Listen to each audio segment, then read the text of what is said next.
Everybody here with this lovely microphone. Well, I'd like to welcome you all to this lovely venue, and I'm glad it's not the same weather as it was this morning. Some of you may have changed your minds. We are a new party. We're not a new party, we've been doing this for 13 years. We're a new party for some organizations like the BBC. They suddenly seem to have discovered us. Some other places that they realize they can't ignore us anymore, which they've been trying to do for God knows how long. One of the first things I always ask is, how many of you are not members? That's what we like to see. Now, I will be locking this door. And I do have membership forms here, which is how you then get out the door. There are 204 seats in this room, and I'm happy to say about 95% of that is full. It's been a great turnout. We have just finished our most successful party conference ever in Birmingham this past weekend. When they write the history books of this period of our country's history, one of the overriding achievement of UKIP to date is we have changed the political debate in this country. 7 years ago, 8 years ago, nobody said anything about leaving the EU. Good Lord, you wouldn't be invited for dinner again, or drinks, because you were weird. But because of UKIP, under the leadership of Nigel, we have changed the political debate. One of the polls over the weekend put us 2 points ahead of the Lib Dems. These are things that nobody ever dreamed of 10 years ago. But they have happened, and it's going to continue to happen. If you want to know how we do this, it's just hard work. We are the party that delivered over 9 million leaflets, and the other parties didn't even know how to do that anymore.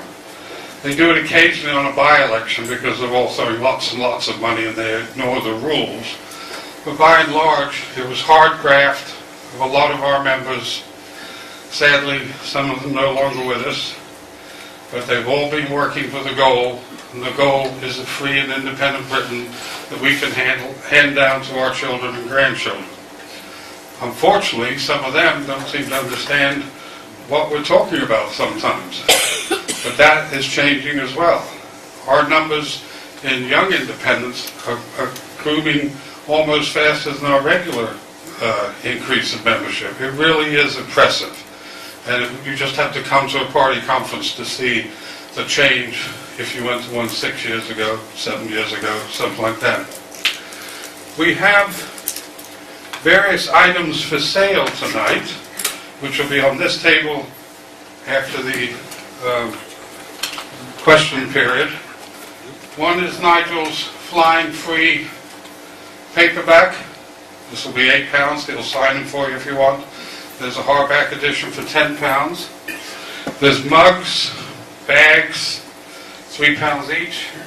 And then the ever popular, almost infamous at this point, the damp rag.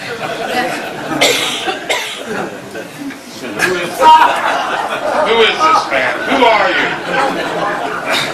Nigel will sign these as well. These are £5 each. If you have a favorite Tory or a favorite Dim Lib and you're looking for an appropriate Christmas present, you couldn't upset them more. We're now going to do a 3-minute little video. It's called The Best of Nigel, and then I'll introduce Nigel. Thank you.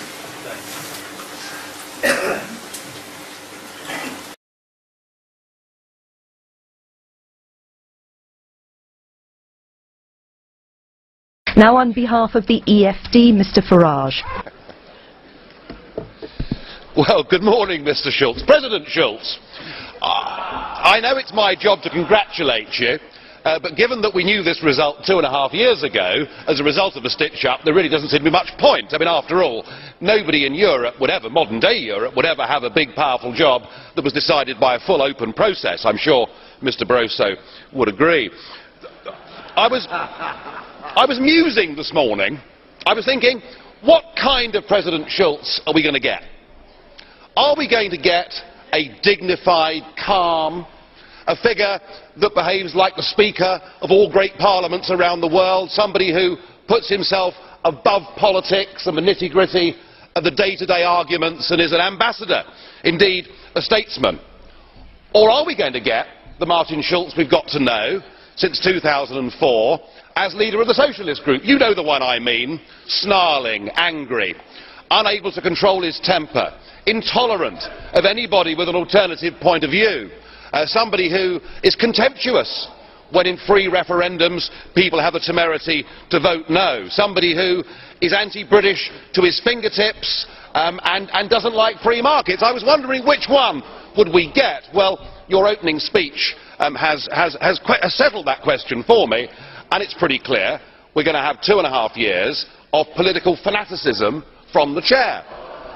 And I have to say, only a third world country, only a banana republic would want to have an overtly political president of a parliament. But it's what we've got. I may represent the smallest group in this parliament, Mr. Schulz, but I can tell you that it's a group whose ideas and whose views are now being echoed by a growing number of citizens right across this continent. I'm sure you'd agree. The opinion polls show it's kind of 50-50 whether people think this EU is a good thing or a bad thing. What we represent, sir, is not anti-Europeanism. That is not what it's about. We believe in nation-state democracy. We want a Europe of trade. We want a Europe of cooperation. We want a Europe that is responsible. We don't want a Europe that seeks to be a global superpower. We don't want a Europe run by Mr. Barroso and the Commission and the so-called community method. And I will do my very best to provide political opposition to your presidency over the course of the next 2.5 years, and I hope you give us a fair hearing. Thank you.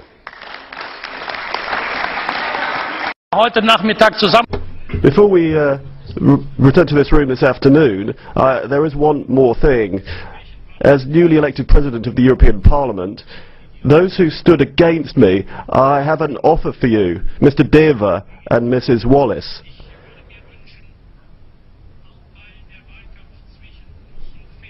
Because the campaign between us has been so fair and correct, I think that we should stay in very close contact.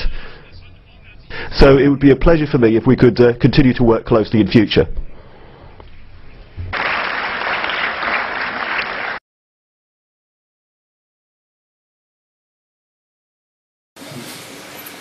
I think that was Mr. Deva that at one point thought he was going to be Secretary General of the UN.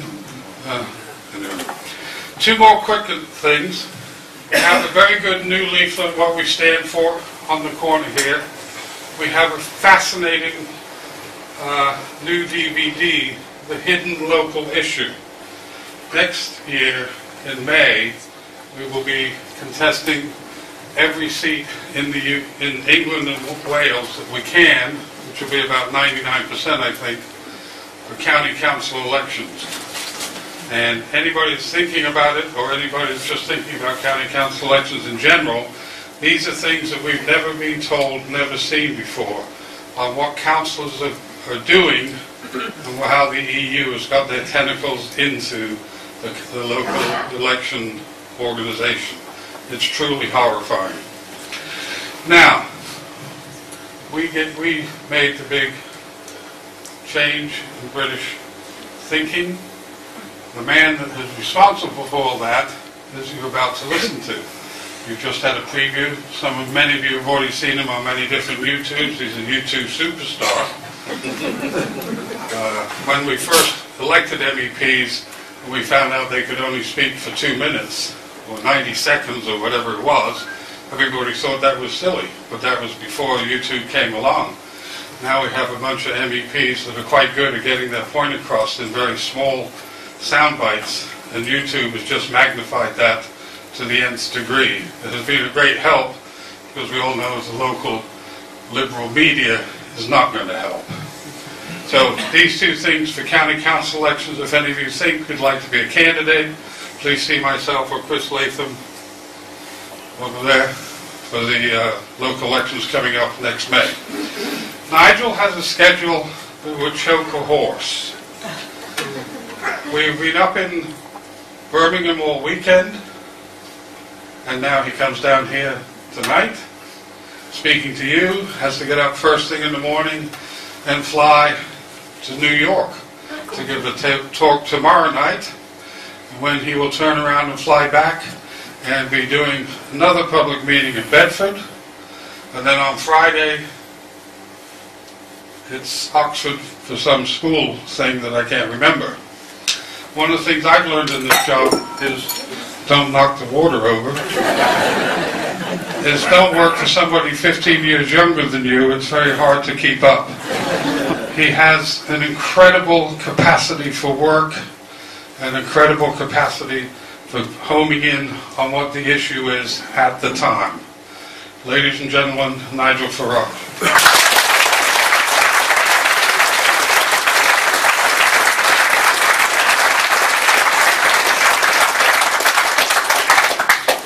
Thank you. Got my notes. Oh, sorry. Good evening, everybody. Good evening. Well, I must say, it's great to be here, and my congratulations to Chris and the local branch. Is that better? My congratulations to Chris and the local branch for getting the leaflets out, for letting people know this meeting's on. And I tell you what, on a wet, windy September night in Alfriston, I'm pretty confident that the local Conservatives, Lib Dems and Labour wouldn't get even a fraction of this number in one room. And that's fantastic. It shows that you care, and it shows that our message is resonating. Because, of course, just down the road in Brighton, the Liberal Democrats are having their annual conference. How I enjoyed the piece in today's Daily Mail by Quentin Letts, who said he'd been to bigger drinks parties.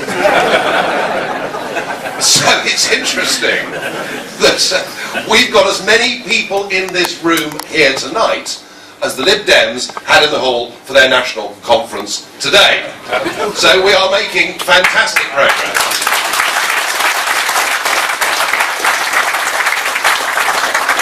UKIP's on the up, and historically we used to do really well in European elections. We did in 2004, and in 2009 we absolutely stunned the establishment by coming second across the entire United Kingdom. But we found it much harder with general elections, we found it much harder with domestic politics. But what has happened in the course of the last 2 years is that the people that want to vote for us in European elections now want to vote for us in county council elections, they now want to vote for us in general elections, and indeed, with that best poll that we had in the Mail on Sunday yesterday, that says there are now 4 times the number of people prepared to vote UKIP in a general election as there were just 2 short years ago. So we're having a very good time. I think partly that's because we've been jolly lucky with our enemies. Now I could, of course, go through them one by one and be personal about the whole thing, but I reserve that for European commissioners. But if you look at the so-called 3 parties that we've got, they look the same, they sound the same, they nearly all have absolutely identical backgrounds, which means, in most cases, coming from incredible privilege. But worse than that, of course, is they've never had a job. Never had a job. Because they all come out of Oxbridge, and they go straight into a research office, They become members of Parliament in their late 20s, and they then, if they ever lose their jobs, of course, they're told, well, don't worry, old son, you could always become an MEP, or perhaps a European Commissioner, which, by the way, I do predict is what will happen to Nick Clegg when the totally useless Baroness Ashton finishes in 2014. You know, we are being run by a political class who are, by definition, career politicians. They know nothing outside the world of politics, and frankly, I think, particularly in terms of the management of the UK economy today, it really shows. And in terms of policy, in terms of philosophy, in terms of, I mean, just 25 years ago, there were great debates in politics, weren't there? Huge ideological differences between Michael Foot and Margaret Thatcher. You know, and the point about democracy was, you paid your money, you took your choice. You got a government that would lead you in a direction. If you didn't like that direction, you were able to get rid of them and choose somebody else to take you in a different direction. That is what parliamentary democracy is all about. What we now have are 3 brands of social democracy. They're quite happy for the vast majority of laws in this country to now be made somewhere else. And they are absolutely gutless and spineless when it comes to standing up for the interests of this country and the people of this country. And I would say this to you, that above all, what we are in UKIP is a patriotic party that believes it's time we put Britain and her interests first.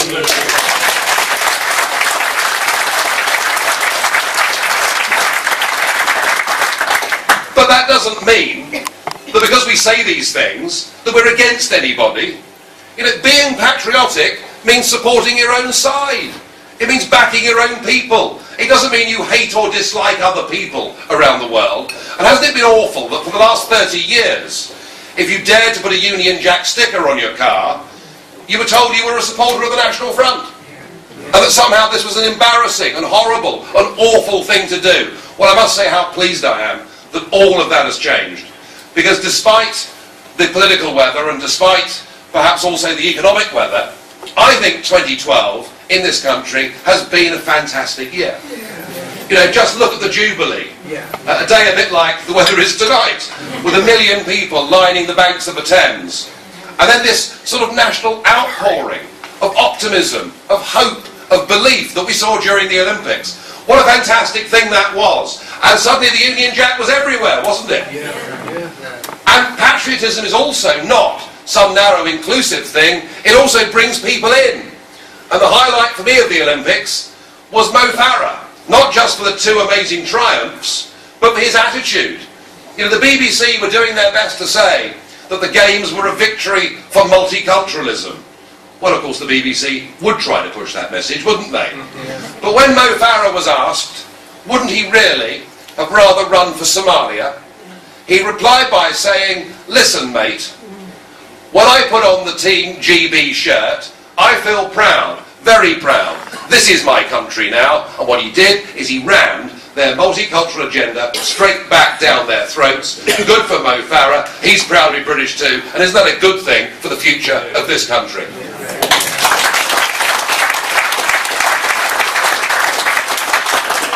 Now, there are some that have said over the years that UKIP are a pretty odd, eccentric lot.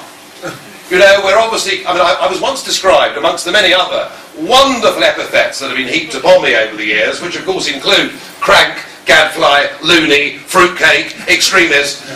One of my favourites was a Labour MP once described me as a paranoid reactionary living on the fringes of society. How about that? And this was all because apparently we were paranoid because we believed that the project which people had signed up to back in the 1970s that was called the Common Market, remember that, some of you? Yes. The Common Market, just about trade, don't worry your little heads, nothing can go wrong, no threat to British sovereignty. We said, and we've been saying ever since this party was formed, that actually it was never intended to be a common market, that it was perfectly clear from the European treaties that what they were going to do was to build a state. And a state with an army, and a state with a foreign policy. And we were told by the entire political class that we were mad, and that this simply was not going to happen. Well, let me say this to you. It's not that we're obsessed with the European Union, it's just that we recognise that we are now incapable of governing our own country as members of it. Because, as I've said already, 75% of our laws now get made somewhere else. And we've got a full manifesto for how we think an independent Britain could and should be governed. But it can't be governed that way unless we get that power back.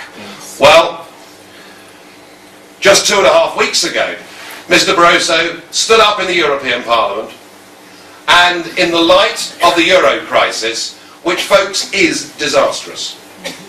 I cannot over-exaggerate just how ghastly things are in the Mediterranean for people stuck inside the Eurozone. Ghastly economically, particularly in countries where you've now got up to 60% of young people unemployed. You know, history shows that when you have large numbers of young people walking the streets, no good comes from it. A country like Greece, whose economy will contract this year by a further 7%, taking the top to bottom fall to over 25%. You know, when the Jarrow marchers marched on London in 1936, our economy had contracted by 12%. Just gives you some idea of just how desperate this situation is. But perhaps even worse than that, what the Greeks have had stolen from them is perhaps something even more important than money and work. They've had their pride and self-respect as a people stolen from them. How ironic that the country that actually invented the principle of democracy now finds itself governed by 3 foreign bureaucrats who fly in once a fortnight and tell the Greek Prime Minister what tax rates may be and what he may or may not spend. They've been humiliated to such a level that when their Prime Minister last year, Mr. Papandreou, dared to suggest that there should be a referendum so that the Greek people themselves could decide whether to stay in the Eurozone or not, within 48 hours, Barroso, my very good old mate Van Rompuy, and the rest of the bullying gang had a Prime Minister, a democratically elected Prime Minister of a Western country, removed and replaced by one of their own buddies. And they did exactly the same thing in Italy with Mr. Berlusconi. Now, what can we say about Mr. Berlusconi? Well, quite a lot, I suspect, but it's actually worth remembering that in the 50 years after World War II, Italy had 50 different governments. Berlusconi, for all his personal failings, had actually brought a degree of stability, in a way, to Italian politics. But Mr. Berlusconi, too, made some disparaging comments about the euro, and he was removed. And that trend, we've seen it building for years. The French had a referendum on the European Constitution in 2005. They voted no. They were ignored. The Dutch voted no. They were ignored. They just bulldozed it through and called it the Lisbon Treaty. And when the Irish rejected that, they were told to vote again. What we're up against here, ladies and gentlemen, is something that is not just vital to our national interests and our harmony and our democracy, it's actually vital for every other nation in Europe too. Because history shows us that if things go badly wrong across the Channel, it is always going to affect us as well. What we are facing, what we are confronting, is a new nationalism. These people have replaced their old flags with a European flag and a European anthem, and their ambitions know no bounds. And what Barroso said 2.5 weeks ago, for the first time ever, he stood up, the leader of the Commission stood up and used the F word. He used the federal word, the word that should, the word that should never speak its name. And he was clear. We're going to build a federal union where democracy would be transferred from the national to the European level. By the way, his definition of democracy is that people like him, who haven't been elected and can't be removed, will make all the rules. So, frankly, it's clear. The gloves are off.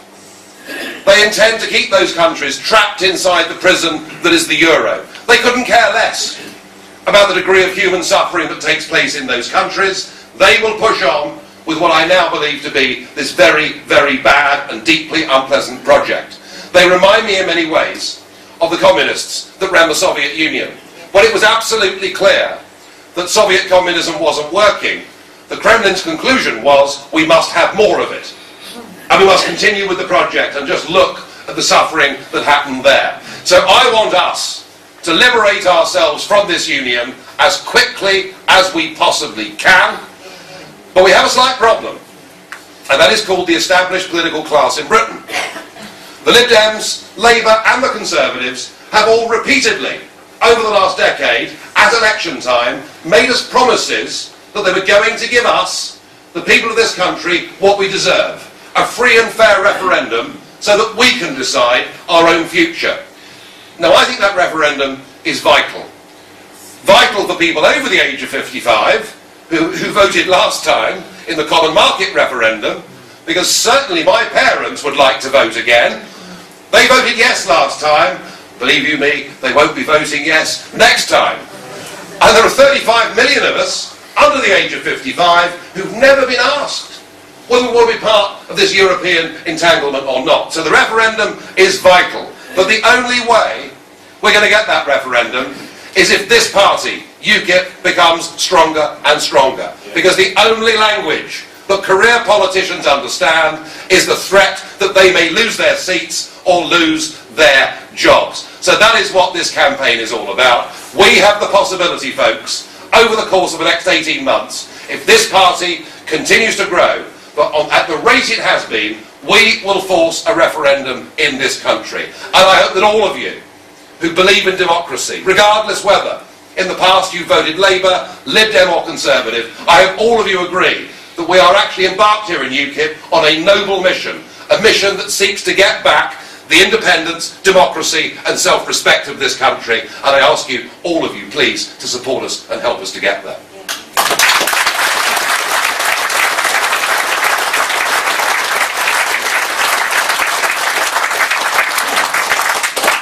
Because we've got to cut this Gordian knot, because there's so much that needs sorting out here. And I'm afraid the absolute dishonesty with which the entire political class are engaging the people of this country on the subject of the deficit is something that needs to be addressed. Yes. You know, we hear this debate, don't we, going on every day on the BBC about the cuts. For those that don't know the figures, and without getting too technical, let me just tell you what's going on in Britain today. We are not cutting anything. We are actually massively increasing the size of the national debt in this country every year. And the one statistic that I think is absolutely the most horrifying of all is this. If this coalition lasts for the full 5 years, in the space of that 5-year period alone, our national debt will have increased by 40%. And yet the BBC talk about cuts. And we have the sort of Pinky and Perky show in the House of Commons, you know, between the Labour and Conservative parties. Frankly, it's all baloney. Nobody is having an honest debate about the extent of the mess that this country is in. It's dire. We will be far more indebted in 2015 than we were in 1945. That is how serious this situation is. Now, we clearly have got to cut the size of a state in this country, but we also have to create wealth. And as I said to you earlier, when you have a parliament full of people who have never created wealth, who have never created a job, who've never taken a risk, then actually you've got the wrong people running the country. And one of the things that we believe in UKIP very, very strongly is that the absolute economic backbone of Britain are the 4.2 million people that run small businesses and act as sole traders in this country. And they're the people upon whom all the European directives fall. Whether it's employment legislation, whether it's health and safety at work, which frankly has reached levels for the building trade that are virtually insane, or whether it's the environmental dimension as well. And what we want to do is we want to get rid of all the excessive, protective, in inverted commas, employment legislation over small companies. Do you know, I was in Hastings the other week, going around a business park where there were 45 sole traders, people that were paint spraying, people that were redecorating antique furniture, I mean, all people that had gone out on their own, taken a risk, and were trying to get on in the world. They're just the sort of people the British government should be encouraging and helping. And I asked them all the same question. are you thinking about taking on a youngster? And they all say the same thing, no, we're not employing anybody. We haven't got time to go to the industrial tribunal.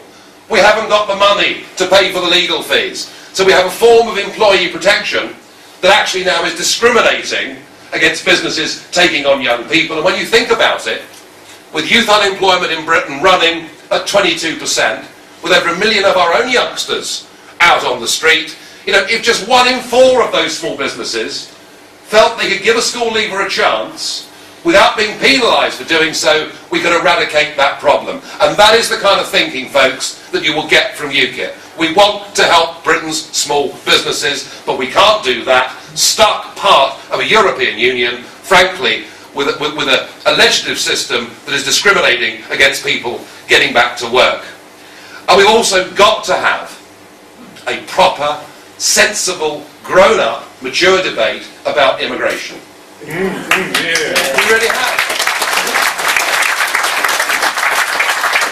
And again, whenever the word's mentioned, people lose perspective. Oh, it's awful, it's terrible, you can't discuss immigration. You know, there's something as if it was discriminatory to discuss immigration. It is not discriminatory to discuss immigration. And again, just some basic figures, simple, basic figures. Throughout the 1980s and throughout the 1990s, until Blair got in, immigration into Britain ran at roughly 30 to 50,000 people a year. To be honest, it was a figure that was so small that you barely noticed it. It really wasn't that big. And then the Labour Party got in, and then the whole of Eastern Europe joined the European Union in 2004. And I was one of only 3 British MEPs that voted against that happening. Not because I don't like people from Poland, but because I think it's completely irresponsible to say to every single worker in Poland, if you want to come to Britain, you can come. Immigration since 2000 has run at between 500,000 and 600,000 people a year, and that number are still coming. Now, I think it is absolutely irresponsible at a time when we have a big oversupply in the unskilled labour market to allow that to happen. And I think what has now happened, where the social security rules have changed, where if you arrive at Victoria Coach Station from Warsaw, go and see the local authorities, say you're self-employed and looking for work, you claim for job seekers allowance on day 1 and housing benefit. And the message from this party is clear. We think that is discriminatory against British families who have paid into this system for generations. The National Health Service and Social Security should be for the people of this country, not for the rest of the world.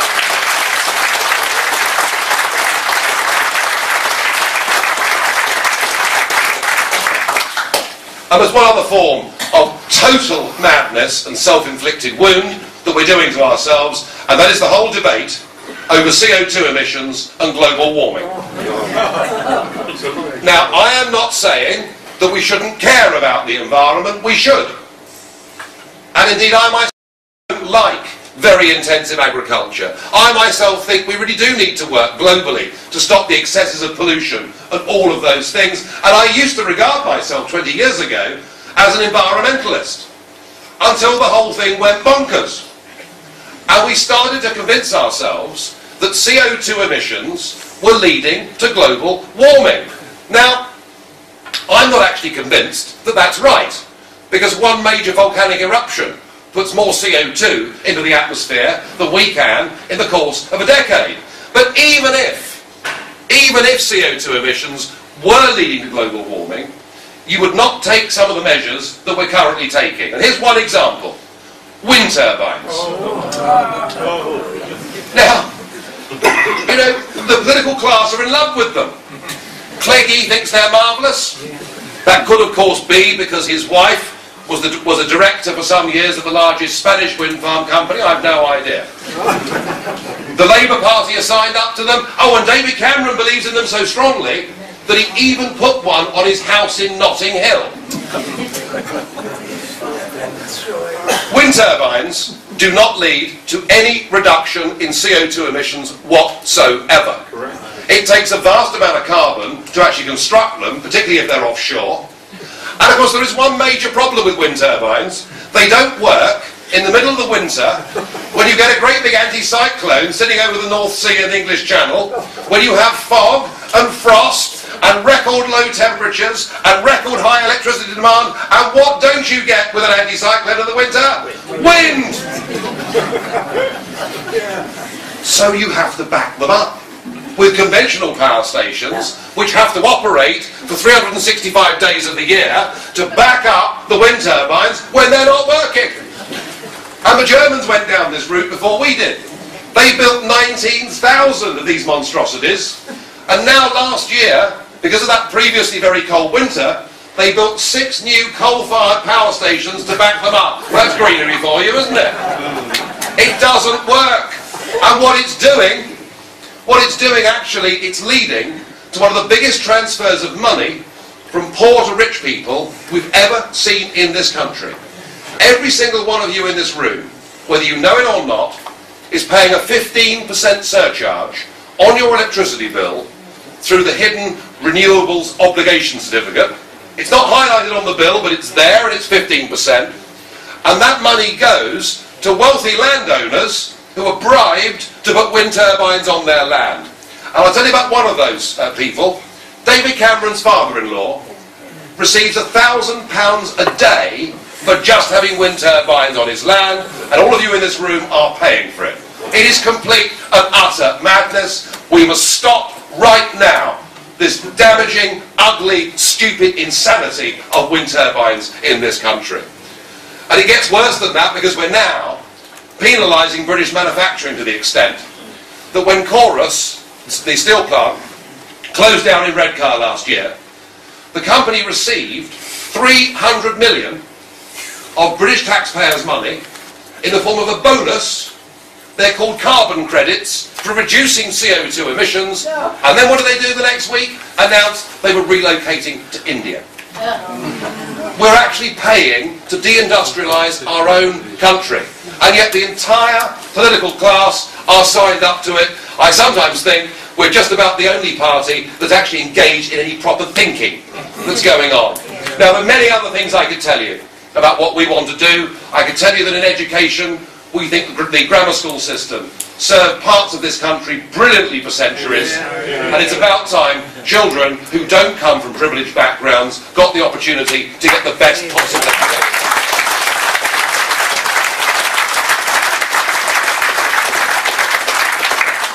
We also believe that whilst we want to keep our union, our United Kingdom, very strongly, that with devolution for Scotland, Wales and Northern Ireland, that the English, frankly, are getting a rotten deal, and it's about time the English were given their own proper identity within that union. So there are so many things.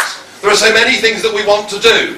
But, ladies and gentlemen, we will not be able to do any of these things, frankly, until first we face up to the reality that we've got to get back our self-governance in this country.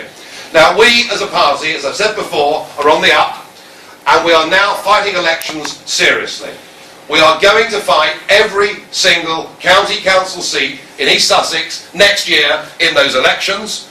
The candidates are coming in quickly, and if there are those of you in this room tonight that want to help us with that, please come forward and let us know. We will be fighting the Police and Crime Commissioner elections that are coming up on November the 15th. And indeed, we haven't announced yet for Sussex. We're in the process of choosing, but there will be somebody on your ballot papers here in Sussex from UKIP who you can vote for. We shall be saying that law and order and our attitude towards sentencing in this country has gone wrong. It's a sad thing to say, but it's true that the criminal base in Britain is higher now than it has ever been. And whilst we ought, with first-time offenders, to do everything we can through rehabilitation and education to get these youngsters back into the real world, there comes a point with some people who are career criminals where, frankly, it doesn't matter how nice to them you are, it doesn't matter what you do, they will re-offend. The one figure that I thought was, well, frankly, repulsive was the figure that was released recently that showed that of sex offenders who had been released from prison, having served only half their sentences, that in the last 3 years, 400 of those had committed rape again. It isn't good enough, is it? It just is not good enough. And we need to put career criminals away in prisons for longer, and if that means a prison building programme so that the rest of the population is safer, then that is what we must do, and that is what we'll campaign for in those Police and Crime Commissioner elections. We will fight parliamentary by-elections. We're fighting one up in Corby at the moment. We will go on to the European elections of 2014, where, as I said, we came second across the United Kingdom in 2009, and it is my belief, hope and intention that UKIP can win those Euro elections in 2014 and cause an earthquake in British politics. All it needs, ladies and gentlemen, all it needs are people who believe in what we're trying to do. People who are determined that their kids and grandkids are going to grow up in a free country. People who actually want the rest of Europe to be free as well. All it needs is for those people to put aside their traditional tribal vote. You know, I vote Labour because my granddad did. I vote Conservative because I prefer them to Labour. It's all irrelevant. It's irrelevant. It doesn't matter who wins the next general election the way we are. All we're doing in general elections is we're voting for a change of management in number 10 Downing Street, not for a change of government. So I ask you, all of you here tonight who are not members of UKIP, if you agree with what we're trying to do, please don't do nothing. Help us. Help us. We're on our way. Come and help us. We're going to succeed. We want our country back. And if you do, I ask you to come and help us. Thank you.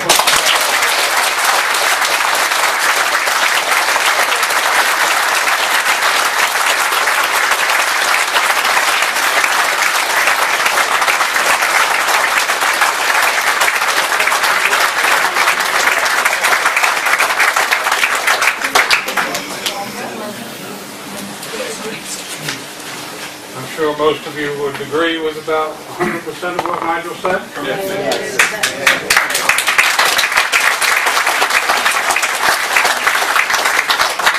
We will have forms here for membership again. We will have forms again in this corner for membership if you'd like to join. We'll have lists here for anybody that's interested in running for a particular seat for the county council elections. And I think it's time to move into question time. So what I'm going to do, if I know most of you that are members, so I'm going to upset you because I'm not going to call on you if I know who you are, because the point of this is for the non-members to be able to ask Nigel questions. Okay? So I'm not upset. I don't want to upset anybody, but you know what I'm saying. Okay. Can I go with the gentleman in the back and then you? Are you aware that desperate mothers in Greece are actually giving their babies away to the state to look after them? Secondly, are you aware also that immigration does not include the babies and aunts and uncles and the others coming in as well? Only take the first man in is doing self-employed. On that point about... My question. Well, I thought there were two questions there. What's your view on work there? Okay, first comment about Greece, you're quite right.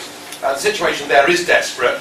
And when I met Angela Merkel last year and said to her, wouldn't it be better and fairer to liberate the Greeks by getting their own currency back, having a devaluation? Oh no, Mr. Farage, she said, we can't do that, because if that happens, other countries would leave too, and that would be the end of our European dream.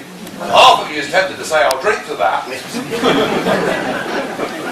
But the reality is, what they're saying is, we don't care how much suffering there is. The European project must succeed, and that makes them, in my view, very bad and very, very dangerous people. Yes. As far as workfare is concerned, one thing that really annoys me, and this started in 2004, when the door was open to Eastern Europe, they realised, Labour, they had a problem. Because their prediction had been that only an extra 13,000 people a year would come to Britain. Now we all knew that was absolute nonsense. So the Labour government started the myth that we need open-door immigration because British workers are all useless and lazy. That was the excuse that was used to defend open borders and mass immigration. And I must say, I think that is basically pretty damn insulting and offensive. Because the vast majority of our young people are decent young people that want to work, want to live proper lives, and it's disgusting that the British political class should have labelled them in that way. I feel very strongly about that. But we do have too many young people, small as an overall percentage, but still too many in number, who have chosen the welfare state as an alternative lifestyle. You know, living on the dole, an awful lot of them engaged in drugs and other illegal activities on the side. And frankly, we can't afford that anymore, can we? I mean, given the figures that we talked about earlier, we can't afford that anymore. And I think it is reasonable and proper that if somebody who is able-bodied and able-minded, and yes, there'll be arguments on definition, but on the general principle, sir, if somebody is able-bodied and able-minded, they should not, after 6 months of receiving benefits, expect to receive those benefits without giving something back to the state in return. And if that means cleaning litter or learning a new trade, that actually, I think, would benefit everybody.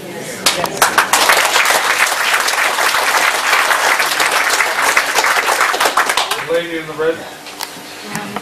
Well, actually, I'm going to be a bit personal now. My late husband, unfortunately, had Alzheimer's.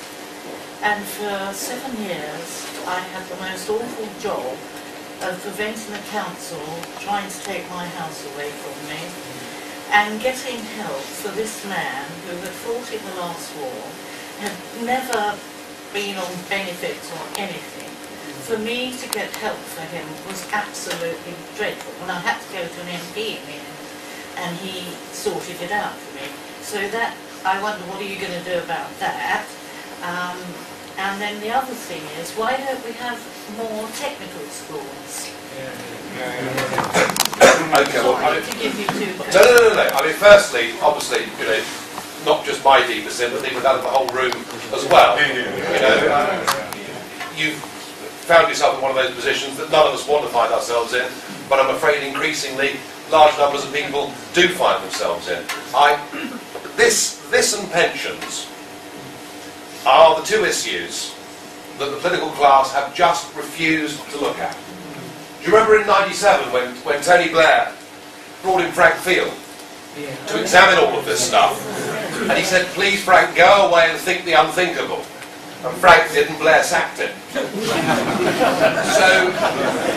you know, we've got this massive problem of a huge national deficit, a country experiencing no growth, and a rapidly ageing and therefore ailing population.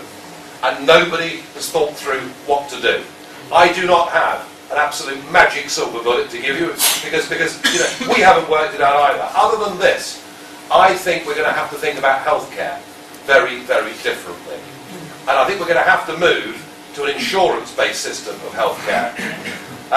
Frankly, I would feel more comfortable that my money would return value if I was able to do that through the marketplace of an insurance company than just us trustingly giving 100 billion a year to central government and expecting them to organise the healthcare service from cradle to grave for us. I just feel that with the whole healthcare service, one promise Blair did keep is he would increase expenditure. We've doubled expenditure on the NHS in 15 years. We haven't got, frankly, double the return.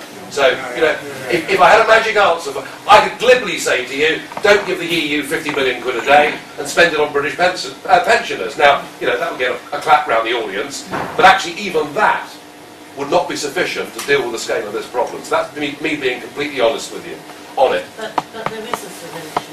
Go on. It could be the people who need 24-hour care. There is a ruling at the moment under the NHS. The people like my husband who needed 24-hour care, they are supposed to get that free. Now you try and get that, and you will be very lucky if you do. And when I have friends who are in their 80s and one partner has got Alzheimer's, and the wife or the husband is doing what they can to look after that person, it's wicked that in this country they are not being looked after properly. And the answer is that you give these patients who need 24-hour care the care. Well, I don't think anyone's... And it can be paid for by stopping these lazy kids that don't go out and get a job. Well, listen, if we are going to be able to educate our people properly and to look after our people properly, we have to create wealth. We have to get away from this idea that profit's a dirty word. We need lots of people out of this country making lots of profits and paying taxes on those profits. And if we don't turn around the British economy, the problem that you talk about, whatever solution is found, will only get worse. But, you know, I'm not going to fob you off with a cheap answer. You've raised one of the biggest questions we face. It's a hell of a problem. On the second part of your question, listen, I think it's absolutely bonkers that again, all three parties agree, because they agree on everything, that they've been saying now for the last 15 years or more that we must send 50% of our youngsters to university. Now, I've always thought this is absolutely ridiculous, because what we did, so because we've sent more, we've now had to start charging lots of money for them to go, and I blame Maureen Lipman for all of this. No, I do. I do. Do you remember the ology? He's got an ology, right? So we now seem to think it's a better idea for somebody to leave university at 21 or 22 with an ology that possibly has no practical value in the workplace at all, and is not to a sufficient academic standard to advance them in the workplace at all, and all they've done, frankly, they might enjoy themselves, I know, but all they've done, frankly, is to waste 3 years of their life getting a qualification that doesn't help them, doesn't help the country, and they've got debt round their necks. This needs a social change in Britain. One of the things the Germans really understand is the value and the importance of skills and trades. You know, and if a 16-year-old boy or girl in Germany says to their mum or dad, I'm going to become an engineer, I'm going to become a master carpenter, you know, it's crack the champagne open. This is considered to be a badge of honour in Germany, and we turn our noses down in Britain at skills and trades. So I'm absolutely 100% with you on that, and I think we need to send fewer of our young people to university, only those that have really achieved the right academic level, and I think we need to encourage through tax incentives. It's back to my previous point about employment legislation. We need to encourage companies to give youngsters a chance to learn skills and to get into the workplace.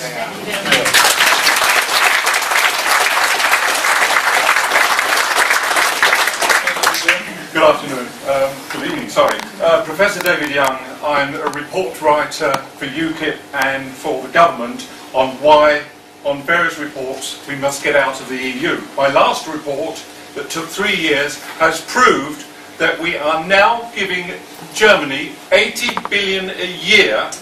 That's nearly 7,000 per man, woman and child, which we could use that 80 billion a year for our pensioners, our armed forces, our doctors, our nurses. And the question that I have on that particular one is, why hasn't UKIP paid more attention to this in the press and really honed this point, is that we do not need to suffer, we need that 80 billion back. The second point of my question is the one where we, all government parties, keep on saying that the EU is important for work. That is the biggest lie I've been able to uncover. There is an effect, and remember this, called the Rotterdam effect. That means that any boat, any ship that stays in harbour for half a day is classed as goods entering the EU. I've been able to prove by this report that we only send 8% of our exports to the EU. We need to get out of the EU, and within 1 year of leaving the EU and claiming back our borders and our fishing rights, we would be able to put a minimum of 30,000 people back into work. Why hasn't UKIP used the Rotterdam effect? Well, I'll tell you why. I'll tell you why. It's very simple. Firstly, on the money. There are lots of arguments about money. I mean, you've got that figure. Professor Condon, who's with us, an economist, produced a report last week. You have a copy of it here. He comes out with a bigger figure than you do. for the total loss of the British economy. The total loss to the British economy. Politics operates at a variety of levels. One level of politics are the academic debates that go on and take place on late-night programmes on Radio 4 and now on the blogosphere and elsewhere. But there's another level of political debate, which is what is my business. And my business is to try and understand these things, but to try and connect and communicate with the great British public, and to do so in a language that they can actually believe and understand. And honestly, I tell you this, when you tell people, when you talk in billions or trillions, and you can do it on the doorstep, I've tried it, but most people, the eyes glaze over. The numbers don't mean anything to them, because that is the academic battleground. But if I tell somebody on a doorstep, you know, that we're being governed from a foreign place, we've got all these rules being put upon us, Herbert Van Rompuy is utterly ghastly and still hasn't improved his dress sense since I had a word with him. And that into the bargain, Britain is paying a contribution of £50 million a day. That they light up on because they can get hold of it and they understand it. All right? Second part of your question is vital. When this referendum comes, and it's very important we get the right question, not some fudge compromise, but when this referendum comes, the key battleground will be this. For years and years and years, Blair, and now Cameron, and of course Clegg, argue that 3, or in some interviews 3.5, million British jobs depend on our membership of the European Union. And that if we left the EU, all those jobs would be lost. And how we deal with that is the key to us winning back our independence. My argument's very simple on this. The last year for which we have trade figures show that Europe sold us vastly more goods than we sold them. I'm going to use a billion here, I'm sorry about this folks, but I mean, the figure's 50 billion for 2010. You know, they economically need us more than we need them. If 3 million British jobs were lost because we stopped European trade, 6 million jobs would be lost in France and Germany. So that's the kind of economic, logical argument we've got to make.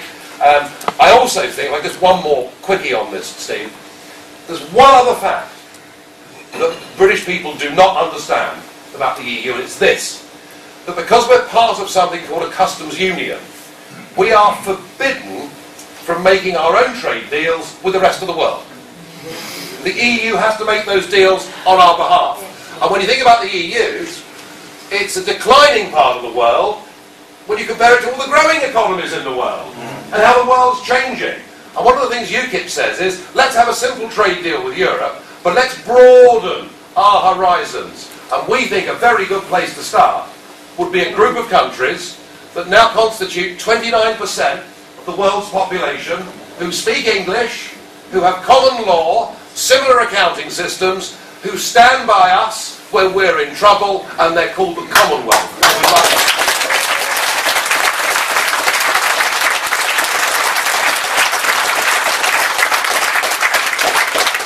This lady and then that gentleman.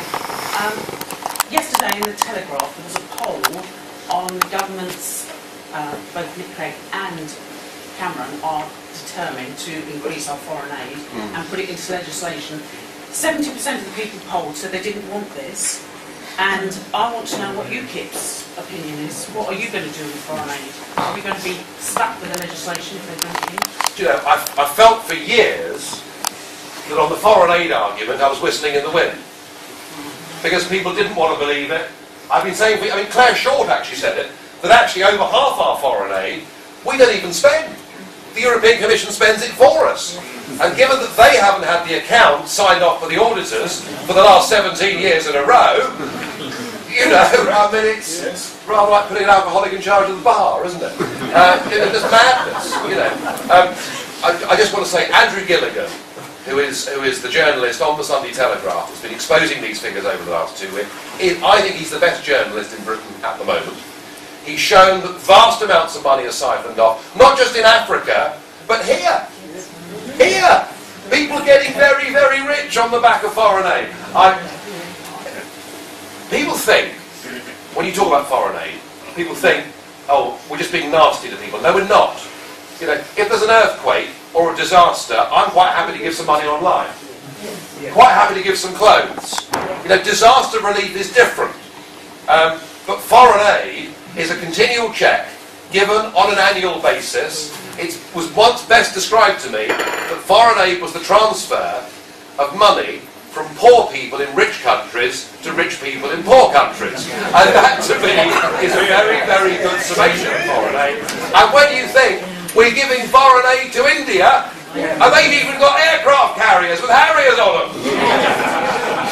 We're giving foreign aid to China, a country in which there are 150 billionaires. We're giving foreign aid to Iceland, and they owe us. Well, you dropped me on that one. So I think really, given the strength of arguments, madam, that you've made, clearly you will be putting yourself forward as a county council candidate.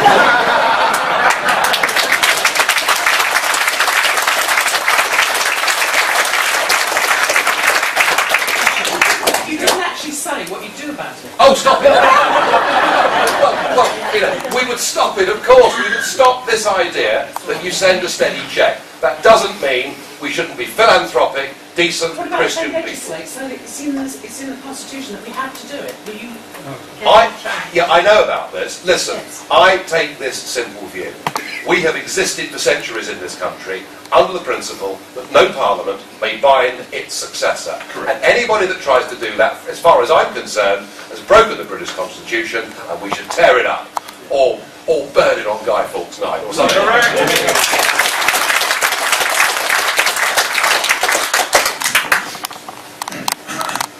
The UKIP leaflet mentioned help save Britain's economy, okay?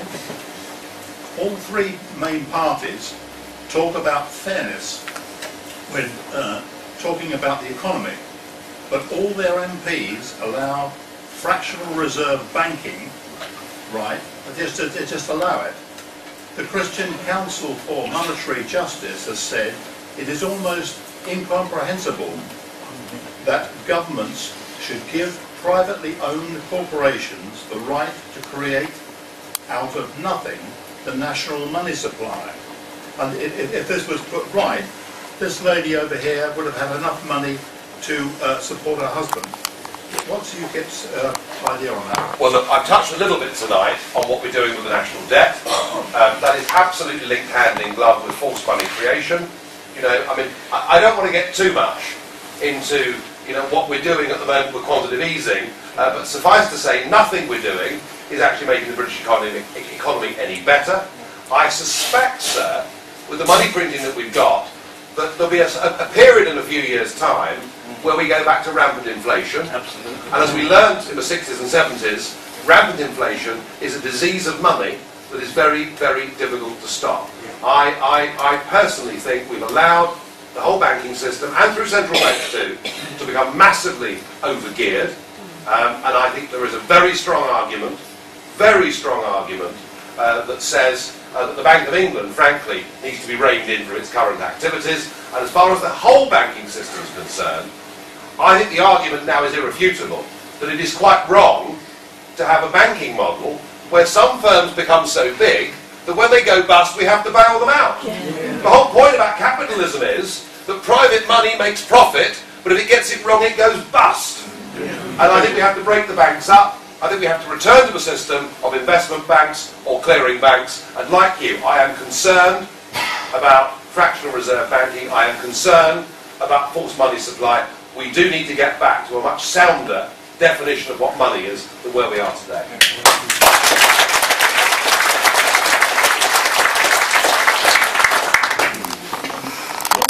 Answer to the Euro apologists who tell us that without the EU we might go back to war in Europe. Well, yeah, I mean, okay, let's just remember that the road to hell is often paved with good intentions, and just as communism was a high-minded ideal, when they brought down the Tsar, they thought they were going to make a better, fairer world for themselves in Soviet Russia. In fact, what they got was something even more iniquitous, even more evil, and they finished up actually with a regime that killed 40 million of its own people. Euro-federalism was based on the idea that something must be done to stop the French and Germans scrapping every 25 or 30 years and causing misery across the globe. And as such, you know, I've always said this, I do believe it was based on a good ideal, but based on a fundamental flaw. And the flaw was this, sir. They believed that the existence of nation-state led to war, and therefore if you abolish nation-states, there'd never be another war again. The misreading of it was this. Had those European states been democratic nation-states, they wouldn't have gone to war with each other. War does not happen between mature democracies. War happens where, as in the case of Weimar, democracy breaks down. War happens where democracy doesn't exist and where one country is imperialist and expansionist, and that is what causes war all through history. And I would argue this, that far from this misunderstanding and high-minded ideal, living to a Europe of peace and harmony, it will do the very opposite. And what we're seeing now within the Eurozone, the tensions that now exist, I mean, who would have believed just 3 years ago that in a country like Italy, a major European country, they would portray Angela Merkel wearing swastika armbands? You know, who would have imagined that the hatred between the North and the South, you know, I mean, I often say that we all grew up with Europe being from east to west for the Berlin Wall. It's now split from north to south, and that's being done for the Eurozone. I would also argue, sir, that if you take away from people their identity, their belief, their self-respect, their pride, their democracy, that probably the only way they can get it back is to fight to get it back. And one of my biggest fears for this European project is it will spark a whole series of little mini-civil wars, as we've seen in Yugoslavia over the course of the last 20 years. I really mean it when I say this project has, in my view, and I'm a witness to it at first hand, this project, frankly, now has become evil. It is not just bad for us, it is catastrophic for the future of our continent.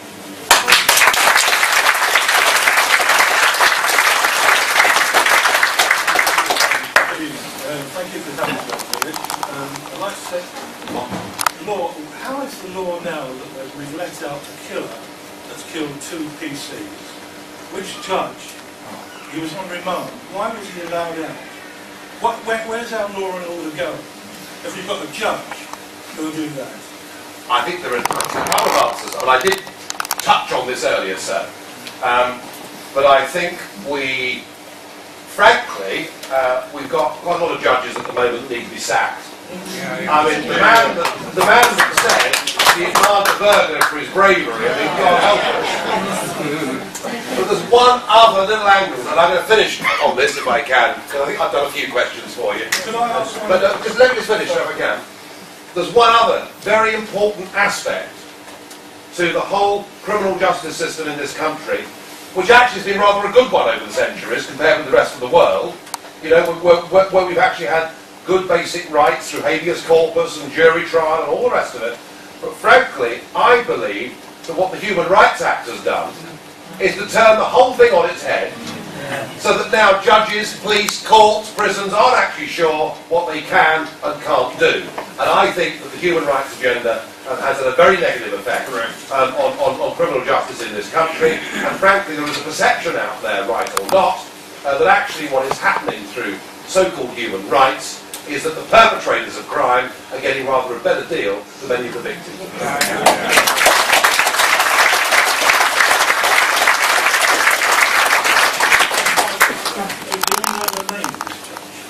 It's never been published. I don't know the name of this judge. But I think somebody should find out. Well, I would think that's a very good idea. And on their current form, the Sun newspaper will probably find out before anybody else, because they seem to know everything about Andrew Mitchell's life, amongst many other things. But I agree with you. It is some of these things that happen really are head-shaping moments, and I hope, I don't believe, but I hope that with the police and crime commissioner elections coming up in November, that we might just have a proper debate about these things, which is why in Sussex you will have a UKIP police crime commissioner candidate, and we'll do our best to raise some of these arguments. And before Steve closes, I just want to say thanks so much to all of you for coming along this evening. And as I say again, you know, if you do agree with what we're trying to do about this, then please please do something. You know, don't wait for 20 years to go by. I wanted your grandchildren to say, what did you do when our country was being given away? Let's fight to get it back, shall we?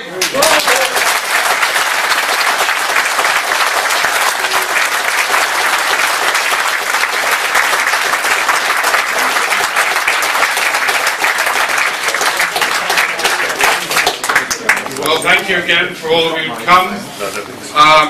Don't forget, you can sign up here to be a member. Talk to the people behind this table if you do want to stand for any of the local elections. Nigel will be signing books and the damp rag tea towel for any of you who would like to do that. I've decided to be merciful. I'm not going to lock the door, so you have to sign up. I'm just going to change it into a toll door because we will have buckets at the door because we have to pay for these things. Thank you again very much for coming.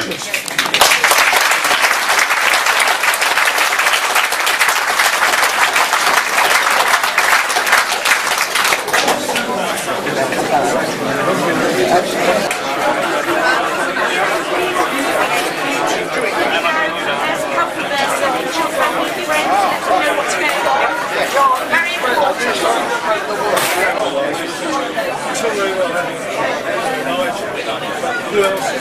We've got Churchill. And we've got